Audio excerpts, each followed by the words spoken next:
Well, good morning. It's Father Sean with your morning message. And today I'm coming to you from way out in the hill country, from the back country of Philmont. I'm just below the highest peak. I am at this beautiful camp of Miranda. Now, I'm with a bunch of crazy folks, though. I ran into these wild mountain men in my journey around. And so tell me a little bit about yourself. What is it that you do out here, you guys? Yeah.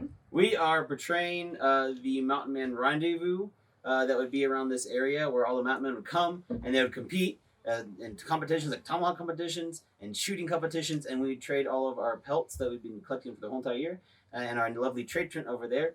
And it's just it'd be a great big old party for all the mountain men in the mountains. Now you've got a tomahawk right here, so this I have is a part tomahawk of the cane, actually. Oh! It is a creation of my own design. Okay. Just gives me a little bit of the extra edge. There's the tomahawk. I have tomahawks. Okay. There we go. Now, in real life, you all are a bunch of college students who are spending your summer out here at Philmont Scout Ranch, and we're at your beautiful cabin here. Yeah.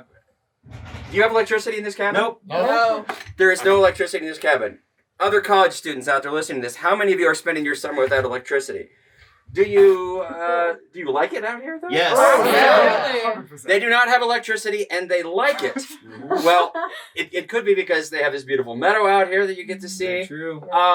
But you're out here portraying mountain men, and scouts are going to come through. What is it that you want to convey to the scouts that come through as you're presenting this program to them? What do you hope they take away from their visit out here to the backcountry? A love of history and a love of shooting.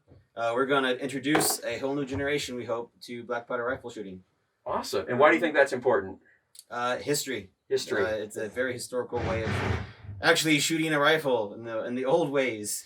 Yeah. First time I ever shot a rifle was actually loading a black powder. Like, this is how you do it. And so many people never get that experience.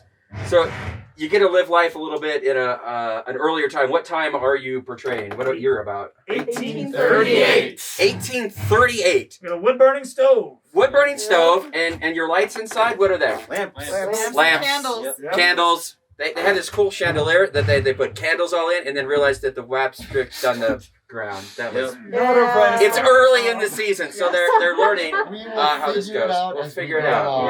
Yeah. So maybe each of you tell me a little bit about who you are, what you're kind of portraying, maybe. I am Evelyn LeVake, and this is our homestead right here, our family homestead. Okay. And the rendezvous is taking place here because my father set up a fur trading type of settlement Nice. here. Okay. What about you? Aloysius H. Radwitz. It's a weird name. I was working as a college professor, did the expedition out to Santa Fe.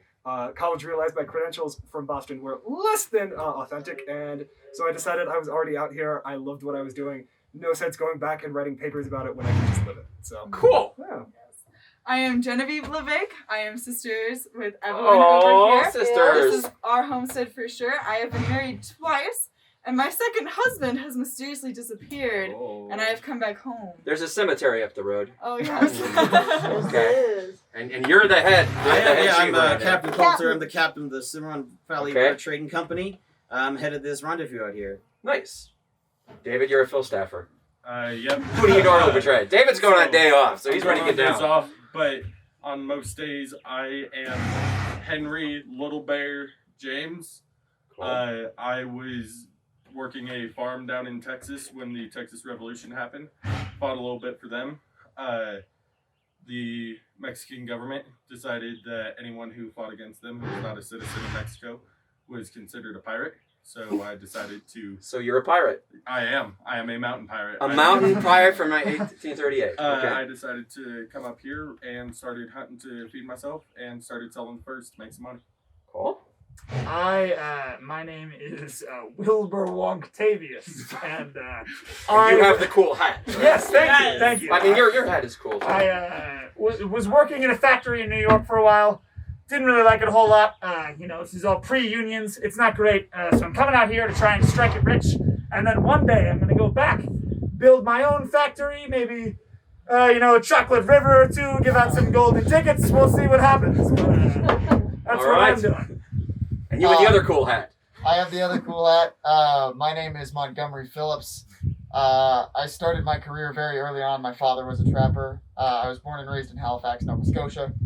I started trapping my way west, started working for the HBC, did some less than legal things with bookkeeping, fled south, changed my name, which is the name y'all know, and kind of ended up here in New Mexico. We'll see what happens next. Nice. So the way this works out at Philmont is this is what we call an interpretation camp. So as you see, each of them have their character. They're portraying something to the scouts that come, because the Philmont country is history. It's full of history. Mining, trapping, logging, all kinds of stuff. They've got 2 bears that are real bears that actually live with them, because this is an actual wild mountain area. I do these videos. Three bears. It's Mom and 2 cubs. that sounds dangerous. It is. Yeah. And the great thing about Philmont is this is all real. So what they're doing is some acting, but the wilderness, it's real. So in the Scouts, we like to get the Scouts out of the electricity, the city, and all this stuff. And so I do these little messages each morning as a chaplain to help people understand kind of, we call this God's country. Because very much people find God out here, even some outlaws like you. I hope you find God this summer, some of you less than shady business dealings. But, you know, if you had to say something about how maybe you find God out here, what do you think of this beautiful creation out here, and what this means to you to be out here, to come back here? Are you coming back? Is this second time for some? Okay, so not only are they college students that spent their summer in a log cabin in the middle of nowhere, they came back to do it again. You know, maybe just to end our little video here, we say that this is God's country a little bit. Maybe this is your homestead, but for you guys, it's just college kids that are coming out here. Is there a religious aspect of this to you, that you find out here?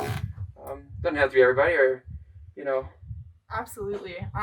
There's definitely a piece about Philmont to just disconnect and to really connect yourself to everything else around you, to immerse yourself into the other living creations on the planet, and also to find relationship and better our communities with each other. I think that's the biggest aspect that we can take away. I said earlier out here, you guys don't have much, but you said, what is it that you do? We have each other. You have each other. Yeah. And I think a lot of these people that oh my gosh, they do come back to Philmont over and over again, that are willing to live their summers in a log cabin with no electricity, with, you guys at least have water. Yes, So that's nice. Water.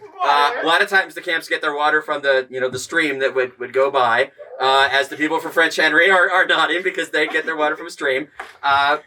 Notice they look pretty happy. Are you happy? Oh yeah. Oh yeah. Yes. Okay. Oh, yeah. So for all you back in the city watching this little longer morning message today, realize that it doesn't take a whole lot to be happy. These guys, they have their front porch. Most importantly, they've got each other. So let's maybe disconnect a little bit from all of our electronic stuff every now and then to get in touch, not just with creation as you can out here, but with each other. Realize what's important: our relationships with God, with each other, and the beautiful creation He gave us. So thanks to Miranda's staff for joining me today on this extended morning message.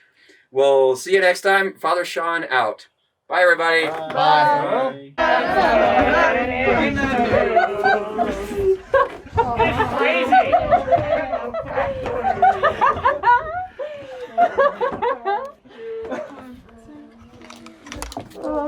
What is this magic mirror? What is this magic?